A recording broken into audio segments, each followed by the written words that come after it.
Most orosz akrobaták következnek. Műsoruk címe Zsiguli. Bemutatójukat azt teszi különlegessé, hogy szinte az összes attrakciót két keréken hajtják végre. Ezek az emberek bejárják a világot, műsorukhoz ladákat használnak.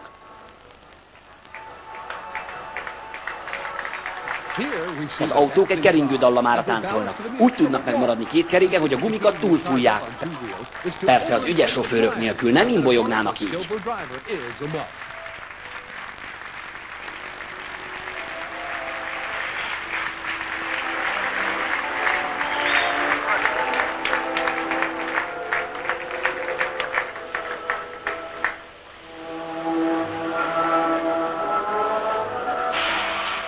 Ezt a trükköt kutyasétáltatásnak nevezik. A sofőr ügyesen fölgyorsítja az autót, miközben uralma alatt tartja. Nagyon veszélyessé válhat a mutatvány, ha az autó kiszalad az ember alól, de ez az orosz akrobata tud bánni a kocsival.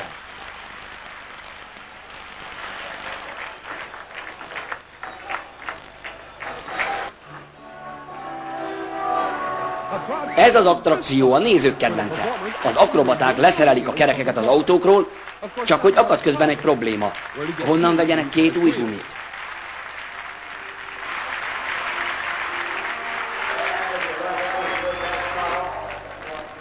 Miközben az autó továbbra is az arénában köröz, a nézők azon tűnődnek, hogyan teszik majd le.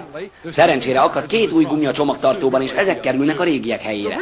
A legnehezebb dolga a pilótának van. Az igazi feladat az autó egyensúlyban tartása, hiszen a kerekeket leszették, és a három szerelő állandóan változtatja az autó súlypontját. Még egy csavarás a kulccsal, és kész!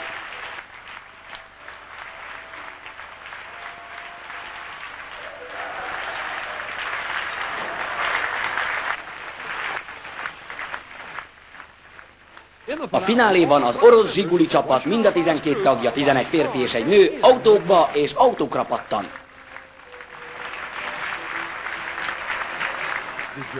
Csak 11-et számoltak meg, a 12. az egyik csomagtartóban.